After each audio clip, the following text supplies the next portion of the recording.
नमस्कार दोस्तों। आज हम आप लोगों को एक कहानी सुनाने वाले हैं जिसमें आप ये सीखेंगे कि हार ना मानने और कम पैसों के बावजूद भी कैसे एक बड़े बिजनेस की नींव रखी जाती है। इसको आप बहुत ही आसानी से समझ पाएंगे। ये कहानी है प्रतीक दोषी की। कहते हैं अधिकतर लोग कॉलेज से ग्रेजुएट करने के बाद वो अपने करियर में जॉब पाने की सोचते हैं, लेकिन प्रतीक दोषी की कुछ अलग ही सोच थी। वो कुछ अलग करना चाहते थे जो कि अभी तक कोई ना किया हो। वो बिजनेस करना चाहते थे, लेकिन उनके दिमाग में, उनके माइंड में ये नहीं आ रहा था, इनके दिमाग में कोई आइडिया नहीं था कि आखिर हम कौन सा बिजनेस करें। क्योंकि बिजनेसेस जो थे वो बहुत सारे रन कर रहे थे, लेकिन उनको समझ में नहीं आ रहा था। बस उनको सिर्फ इतना पता था कि हमको आगे चल करके बिजनेस करना है। अब बारिश का मौसम था, धीरे धीरे बारिश हो रही थी। प्रतीक मुंबई की लोकल ट्रेन में धक्का खाते हुए और बारिश से बचते बचते अपने घर जा रहे थे।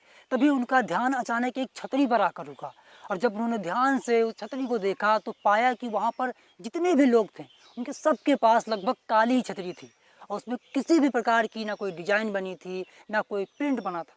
और जब इसको उन्होंने ध्यान से देखा तो उनके माइंड में एक बहुत ही कमाल का, बहुत ही ज़बरदस्त बिजनेस आइडिया आया। उन्होंने सोचा क्यों ना एक डिजाइन और प्रिंट वाली छतरी का बिजनेस किया जाए।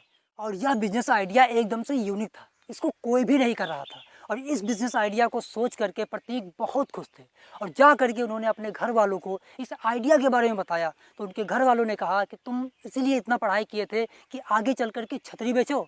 अब घर वालों की इस प्रतिक्रिया से जो प्रतीक थे बहुत ज़्यादा निराश हुए, लेकिन उसके बाद भी उन्होंने एकदम से इसको ठान लिया था कि हमको इसी बिजनेस को करना है।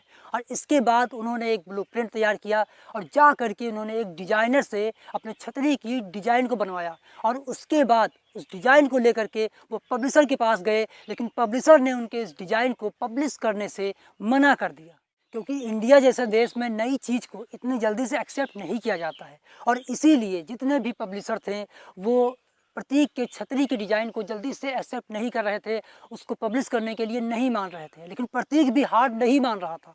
वो एक के बाद एक नए नए पब्लिशर से वो मिलता हुआ जा रहा था। लेकिन ऐसा करते करते 11 पब्लिशर ने उसकी छतरी के डिज़ाइन को रिजेक्ट कर दिया, उसको बेकार बता करके उसको पब्लिश नहीं किया। लेकिन 11वें पब्लिशर के बाद जो 12वां पब्लिशर था, उसको प्रतीक के छतरी का डिज़ाइन बहुत ही अच्छा लगा। ये जो बिजनेस आइडिया था बहुत ही यूनिक लगा, और वो पब्लिशर ने प्रतीक के छतरी के डिज़ाइन को पब्लिश कर दिया। अब प्रतीक अपने छतरी के डिज़ाइन में बड़ा पाव और स्माइली जैसे बहुत सारे इमोजी बनवाए हुए थे। और इसको पब्लिश करने के बाद प्रतीक ने अपने बिजनेस की मार्केटिंग का काम खुद स्टार्ट किया। अब 6 महीने तक प्रतीक कड़ी मेहनत करते रहे, लेकिन 6 महीने में वो केवल 800 ही छतरी बेच पाए। तभी उनके किसी दोस्त ने उनसे कहा कि तुम अपने बिजनेस को ऑनलाइन लेकर क्यों नहीं जा रहे हो।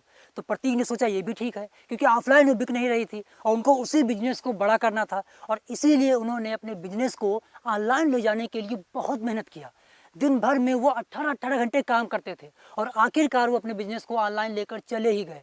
लेकिन फिर भी उनको डर लग रहा था कि ऑनलाइन मेरी छतरी को कोई खरीदे या ना खरीदे। और इसके लिए उन्होंने अपने पापा जी से भी कहा था कि पापा जी प्लीज़ आप ऑनलाइन हमारी एक छतरी ज़रूर खरीद लीजिएगा, क्योंकि भला मुझे तसल्ली तो मिलेगी कि चलो एक छतरी तो बिकी।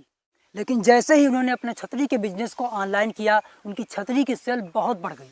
कोलकाता, तमिलनाडु और गुजरात जैसे राज्यों में उनकी छतरी की बहुत मांग थी। और सिर्फ 2 सप्ताह के अंदर ही वो अमेज़न के छतरी बेचने वालों के बेस्ट सेलर की लिस्ट में उनका नाम शामिल हो गया। और इस प्रकार प्रतीक ने एक छोटे से बिजनेस आइडिया को मल्टी मिलियनेयर बिजनेस बना दिया, और एक बेहतरीन एंटरप्रेन्योर बन गए जिसकी उन्होंने कभी कल्पना तक नहीं की थी। और वो कहते हैं if you do hard work then it never goes in water. मतलब अगर आप लगातार मेहनत कर रहे हैं तो आपका मेहनत कभी भी पानी में नहीं जाएगा। आखिरी में सिर्फ इतना ही कहना चाहता हूँ कि उठिए और आगे बढ़िए, खुद से लड़िए और कमाल का एंटरप्रेन्योर बनिए।